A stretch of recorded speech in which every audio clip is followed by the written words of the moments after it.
Bienvenidos a un nuevo episodio de La Dimensión Ordinaria. Y hoy vamos a hablar de un tema que es extremadamente delicado, que se llama el fanservice vende. Y de aquí dos advertencias. La primera, todo lo que se diga acá va a ser estrictamente personal. Opiniones objetivas no van a haber. Sí, nosotros siempre hemos sido subjetivos y aquí desde un principio y aquí en adelante vamos a ser subjetivos. No tienen que estar de acuerdo con nosotros, pero de una vez que quede claro. Y la segunda, por lo delicado del tema, por todo lo que se ha mencionado el tema, no es un video apto para niños, por decirlo de una manera, no es contenido apto para el trabajo. De hecho es todo lo que es contenido no apto para el trabajo. No apto para el trabajo, es inclusive podemos llegar al borde de que YouTube nos mire feo en un futuro, así que para que estemos en la jugada. Vamos a estar, en este video vamos a estar al filo de la navaja. Bueno. Entonces, comenzamos con una cosa que mucha gente piensa que el fanservice solamente la parte, digámoslo así, lo que uno ve y lo que uno siente, pero en realidad hay dos tipos de fanservice. Uno, sí, porque el otro fanservice es el referencial. Exacto. Que se toman, por ejemplo, como su nombre lo indica, referencias a otra entrega de la saga o a otra serie que esté en el mismo universo, cosas así. Ese es el fanservice referencial, el que básicamente es lo que llamamos en cierto sentido la nostalgia, que lo utilizan en muchas series, sobre todo cuando son franquicias muy grandes, entonces todo eso se aprovecha para utilizar la nostalgia para vender. Y el otro, que ese sí es el fanservice que todo el mundo conoce y algunos desprecian, que es el fanservice audiovisual, que está diseñado estrictamente para... Ese podría ser el más rebotar polémico. Los sentidos. Rebotar los sentidos. Es que la terminología es difícil de mencionar teniendo en cuenta que YouTube es YouTube. Entonces, bueno. Teniendo en cuenta eso, empecemos con los estándares de belleza.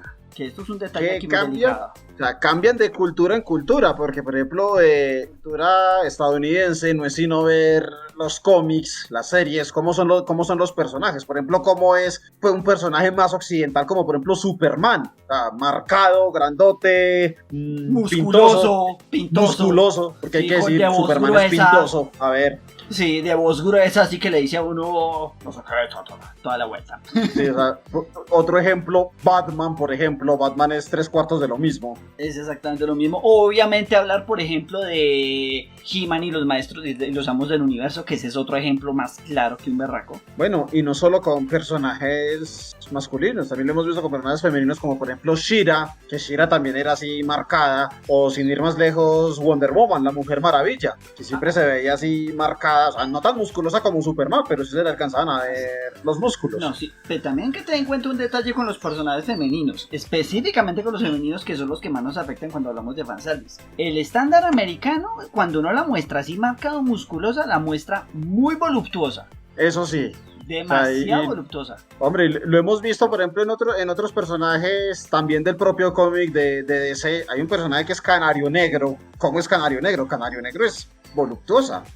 Que sí que, o sin ir un poquito más lejos, por ejemplo, personajes como los X-Men o Vampirella, que sí son, mejor dicho, uno, hombre, no sabe ni dónde mirar. Está Vampirella, está Lady Death, que esa es otra que también, aparte de que estas últimas dos, Vampirella y Lady Death, andan bastante ligeras de ropa, que eso es otro detalle a mencionar. Y eso es como quien dice lo más popular de este lado del charco, o el más popular entre comillas mundialmente, pero hay que tener en cuenta que no son los únicos estándares de belleza. Está, por ejemplo, los estándares que son impuestos por la moda ahora o la tendencia, que es lo que llamamos el anime y el manga, que son completamente opuestos a lo que totalmente diferentes. O sea, en el anime y en todo esto también hemos visto personajes masculinos marcados, o sea, musculosos. Pero digamos así que son más pulidos. La cara no es tan cuadrada como podemos ver en un personaje americano. Pero ahí es donde empieza esa es solo la diferencia, porque ahí es donde empiezan a estereotipar. O sea, todos son estereotipos. Pero por ejemplo, los personajes masculinos japoneses pueden ser muy marcados, pero eso es como un estereotipo del tipo macho. Pero el tipo que las mujeres quieren, según los japoneses, es el tipo que se ve guapo, pero no es marcado, y que de hecho es un poquito afeminado, por decirlo de alguna manera. O sea, lo ven más como bonito que por guapo. Entonces ahí es donde empiezan las diferencias en comparación con los americanos. Como muy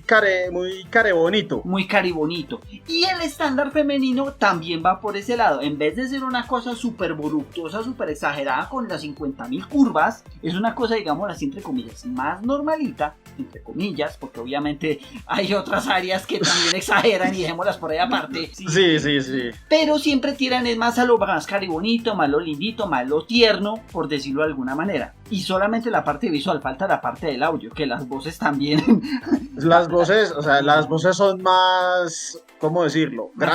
Agudas, son más agudas que... Sí, y en comparación con la americana, que todo es más grueso. O sea, las voces de los personajes americanos, y esto tanto en personajes masculinos como en femeninos, son más gruesas, son más graves, por así decirlo. Sí, mientras que en el estilo japonés todo es más relativamente suave, aunque sigue siendo una voz gruesa para los japoneses, pero no es gruesa de macho, sino como gruesa de serio, que es diferente. Eso también cuenta. Y eso afecta mucho, digámoslo así, la clientela a la que se va a vender el producto, o en este caso los servicios, por ejemplo, lo que son las historias, las películas, el anime y el manga, los cómics. Todo eso afecta porque esa parte audiovisual es lo que a la larga es lo que vende el producto. Hasta la publicidad lo utiliza. Bueno, y de ahí que existan riesgos de usar esto. O sea, se puede usar para promocionar el producto, pero la verdad es que el fanservice es un arma de doble filo y ya lo hemos visto en varias ocasiones. Lo peor de todo es que no solo aplica para el fanservice audiovisual, que es el del que principalmente estamos hablando, sino también para ese fanservice referencial, ese fanservice de la nostalgia, donde empiezan a coger y utilizar las referencias para llamar, digámoslo así, a las fanaticadas de antaño y meterlas con el nuevo producto o el nuevo servicio y les sale el tiro por la culata, perdóname la expresión, y ahí es donde empieza a dañarse todo lo que se tenía planeado, y es donde empiezan las guerras en internet, los Twitter, las fanaticadas, a dañar franquicias y matar las sagas, como hemos mencionado en otros videos. Eso sí, hay un caso que sí es estrictamente prohibido para el trabajo, que es el caso más extremo del fanservice. Lo que conocen por ahí como la regla 34. Ay, Dios mío. La regla 34. Que este video sirva como introducción. Regla 34, ¿qué es lo que dice la regla 34? Si existe, hay contenido adulto de eso. Y con una variante, la regla 35. Pero en ocasiones se les va bastante la mano. Se les va la mano. Y la regla 35, que es un añadido a la regla 34. Si no existe, se lo inventamos. O sea,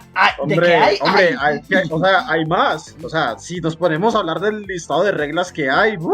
No, sí, pero como estamos hablando estrictamente de fanservice, regla 34 con el añadido de la 35. Eso es delicadísimo. O sea, solo de eso se podría hablar video aparte, pero es cuento muy delicado, pero muy, muy delicado. Por colocar un ejemplo muy simple, ¿está escuchado de regla 34 de Star Trek?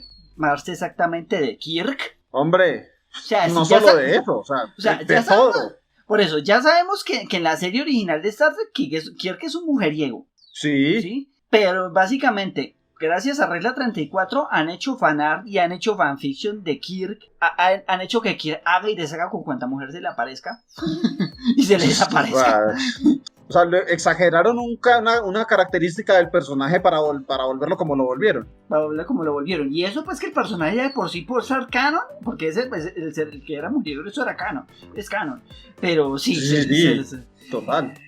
Pero ese es, digámoslo así, uno de tantos ejemplos de la regla 34. El peor ejemplo de la regla 34, que ese sí, voy a ser muy breve con esto porque en mi opinión personal es el peor de todos los ejemplos, es el de los furries. Y hasta ahí lo voy a dejar. No voy a mencionar más. Ya con solo mencionar esa palabra ya estamos aquí jugando con fuego, así que... Sí, ya, dejémoslo así. Pasemos a otro tema que es más amigable, pero no mucho. Al menos en algunos casos, los VTubers. Los VTubers, básicamente, o sea, ya sabemos que todo lo que el fanservice vende muy bien. Entonces, ¿qué fue lo que aprovecharon en la parte en Japón? Porque eso fue una idea originalmente japonesa. Si el anime vende y el manga vende, y YouTube es la moda ahora, que todo el mundo quiere ser youtuber, que no sé qué, pues por ejemplo, par de ejemplitos aquí que tratando de hacer las cosas. Entonces, ¿por qué no hacer que el anime se vuelva youtuber? Esa fue la idea de los VTubers. Entonces, ¿qué es lo que es un virtual YouTuber? Básicamente es un personaje de anime que hace una transmisión en vivo como si fuera una persona común y corriente normal vía YouTube y se entiende con la gente. O sea, un personaje 2D como si que existiera en la vida real. Esa es como la temática detrás del obviamente hay una persona detrás del personaje. Para eso nadie es un secreto. Exacto. Y hay una cantidad, y eso sí siempre me ha sorprendido, que desde el punto de vista técnico, la cantidad de tecnología detrás de la generación de un youtuber, de un virtual youtuber, es espectacular. Solamente en 2D, que el sistema de cámaras para hacer mover un dibujito en 2D para simular que está vivo o alguna cosa, o en 3D utilizando realidad virtual y que después eso lo transmitan. Hombre, ya, o sea, sí con 2D es difícil de hacer ahora, imagínense con un personaje 3D, y hay gente que lo logra. No, y hay gente que hace su transmisión siendo el personaje 3D y se mete en el cuento y usted el personaje en 3D o en 2D y haga de cuenta usted está escuchando a una persona, pero usted está viendo es un personaje anime como si estuviera de vivo de carne y hueso y uno se come el cuento. Exacto. Primero, la primera que es el caso más obvio, el más grande o el más famoso, porque de hecho es el primer virtual youtuber que existió, que se llama Kizunai, que vale la pena mencionar ahora porque Kizunai en estos momentos obviamente está manejado por una compañía porque eso se volvió ultra famoso, pero esa es la desventaja y ese es el pero de ser virtual youtuber, que Kizunai, la actriz original de Kizunai, ya renunció en esos momentos. Kizunai, la actriz de Kizunai es otra persona, suena muy parecido pero es otra. ¿Y por qué? Porque obviamente las compañías deciden exprimir la vaca hasta que llega el punto de que no aprenden. Entonces le pasó a Kizunai y originalmente básicamente hubo unos problemas entre la actriz original y la compañía porque se sabe que la idea es mantener el personaje vivo lo más posible y obviamente un personaje 2D depende de una persona real para sobrevivir. Entonces eso fue el cacharro. Entonces llegó un momento en que la actriz original de Kizunai dijo no voy más, renunció y montaron y hicieron como una transición y ahora hay otra persona detrás de Kizunai. Eso es otro cuento. También como otro cacharro que le pasó a otro grupo de virtual youtubers, que esto se parece a las agencias de ídolos en Japón, que es una agencia de virtual youtubers llamada Hololive, que es exactamente el mismo cuento. De hecho es competencia de Kizunai y de otras cosas. Que también hubo problemas legales ahí. No, las actrices siguen, pero bueno, este es contenido que vamos a dejar exactamente en otro video, así que lo voy a mencionar así por encima. Básicamente los derechos de los juegos que juegan en Hololive. ¿Sí? Que uno sabe que de este lado no hay problema por las leyes de Estados Unidos y las leyes de cada país, pero en Japón como todo se hace tan diferente, hubo un problema con los juegos y les tocó tumbar más del 70% del contenido que ya estaba montado en Hololive, casi que se van al piso, y eso fue en estos días. Entonces fue un asunto demasiado delicado, pero precisamente la gracia de Hololive y por la razón por la que se volvió tan famoso y superó a Kizunai es no solo por el hecho del fanservice, sino porque se volvieron las reinas o los reyes, porque también hay virtual youtubers masculinos, memes venteados. Ellos son los maestros de los memes en Hololive. Entonces es una absoluta locura. Hay otro que se llama Nijisanji, que es también competencia en Hololive, aunque han hecho colaboración, pero no ha tenido los problemas que tiene Hololive en cuanto a esa parte legal. De hecho, la gente de Nijisanji ha hecho las cosas muy bien. Estamos hablando solamente de los youtubers, de los virtual youtubers japoneses. Pero hay uno de los virtual youtubers de Nijisanji le hizo un reto a YouTube. Iba a transmitir en vivo y en directo un juego, un eroge, no apto para adultos en YouTube. Que usted sabe que eso no se puede hacer. Inmediatamente iba a hacer la transmisión. Apenas empezó el primer pantallazo, todo YouTube le cortó la transmisión. De una se la cortó. Sí, y entonces ¿cuál fue el reto? Esta virtual youtuber publicó algo en Twitter diciendo que iba a hacer un video de disculpas. Y cuando al fin logró transmitir en vivo, empezó a hacer la transmisión porque casi que no la dejan tampoco. El video de las disculpas, lo primero que dijo fue esto: que me disculpa YouTube, pero que YouTube y empezó así: YouTube tiene cero experiencia con encuentros sexuales, dijo así, de frente. Y empezó a echar un cuento de que sí, y empezó a montar imágenes. Las imágenes eran completamente aptas, no había ningún problema, pero lo decía y las exponía en vivo y en directo de tal manera que diciéndole YouTube-kun, como si fuera una persona, diciéndole a YouTube que si esto era apto o no apto, y lo decía en una voz de esas, como quien dice, esas voces provocativas.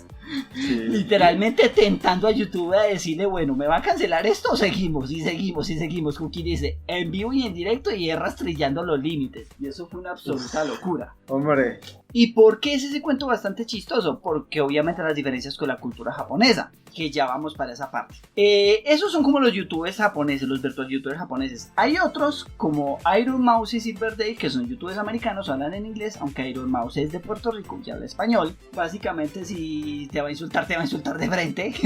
Yo soy por un pepino. Hombre. Y Silverdale es, digámoslo así, más americanizada y todo eso, pero sí es un caso muy chistoso, mucho fanservice, pero se aguanta, mientras que Hiromoshi no tiene problemas en soltarle las pendejadas. Y esos son, digámoslo así, los youtubers que uno conoce en inglés y en japonés. Hay unos youtubers en español, aunque son muy poco conocidos, pero esos son los casos más normales. El caso más extremo, que debería ser japonés, pero es irónicamente americano, que se llama Project Melody. Es que a ver, o sea, cuando salió, o sea, cuando se anunció que iba a salir, fue...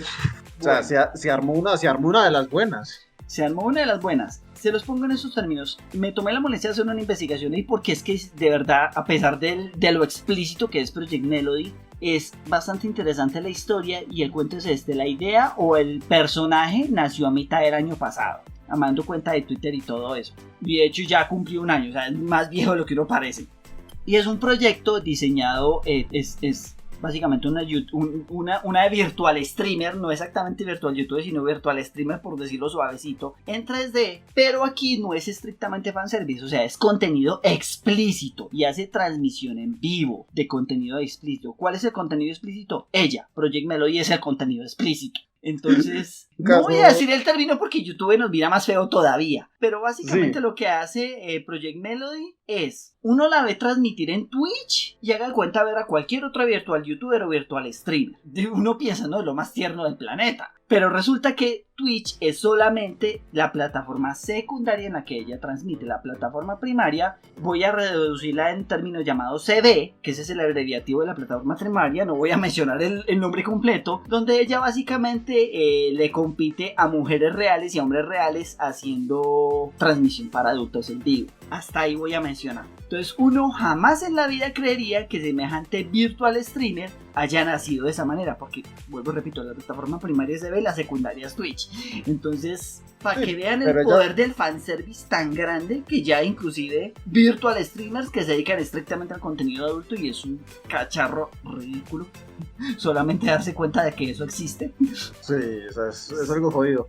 Pasemos a un tema menos, ¿cómo decirlo? ¿Hostil? No, espera un momentico, que nos faltó algo. ¿Ah, sí? ¿Faltó una cosa? Sí, faltó la diferencia entre el fanservice y la cultura japonesa. Hombre, es verdad, nos lo habíamos saltado. No, exacto. O sea, cuando estábamos mencionando originalmente los estándares de belleza, y de hecho la razón por la que nos largamos un poquito con los virtual youtubers es porque es una idea japonesa, y obviamente todo lo inspirado de japonés es completamente diferente, es porque resulta, y voy a empezar con esta anécdota, hace un tiempo Amador y yo tuvimos una discusión con un amigo.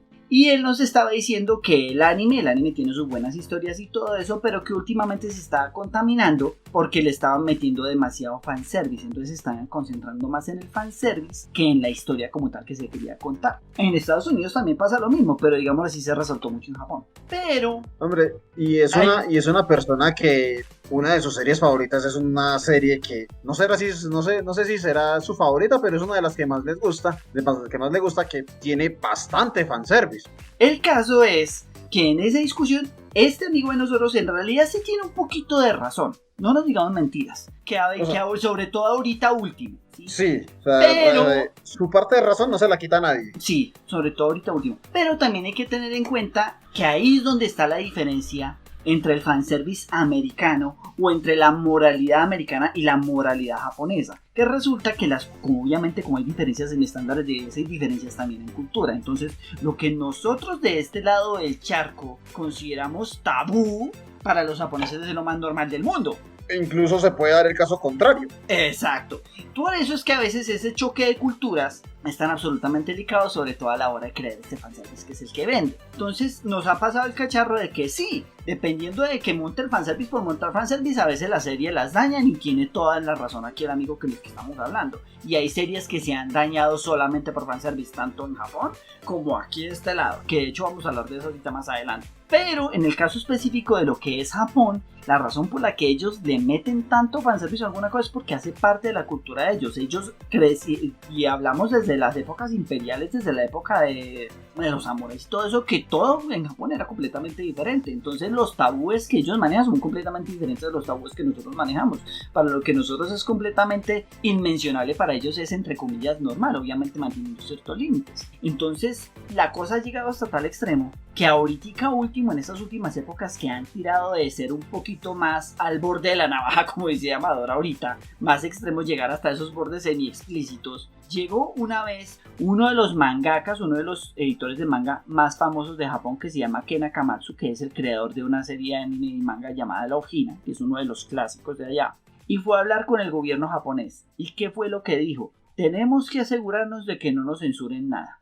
¿Por qué dijo eso? Porque en estos momentos los ingresos de lo que es de anime y manga en Japón, ya la mayoría originalmente los recibían de dentro del país, ahora la mayoría de los ingresos de manga anime los están recibiendo de afuera, de este lado del charco, de las audiencias internacionales. ¿Cuál es el problema con eso? Que obviamente el puritanismo internacional es completamente diferente al puritanismo japonés, cuento los tabúes lo que mencionaba ahorita, entonces los creadores de los mangas no quieren que les censuren lo que ellos han hecho en anime y manga cuando los vayan a vender afuera, porque eso les afecta a ellos, porque eso es libertad de expresión para ellos. Y los políticos de Japón hasta ahora, hasta el momento, están de acuerdo. O sea, esto se va a armar la grande dentro de poquito, sobre todo en esa guerra comercial, cuando empiecen a hacer todos esos traspasos de todas esas franquicias y empiecen a internacionalizarlas más. O sea, bueno, el tema de la censura da para video aparte, la verdad sea dicha, porque sí, es un tema también bastante delicado. Pero precisamente esa censura viene del hecho de que el fanservice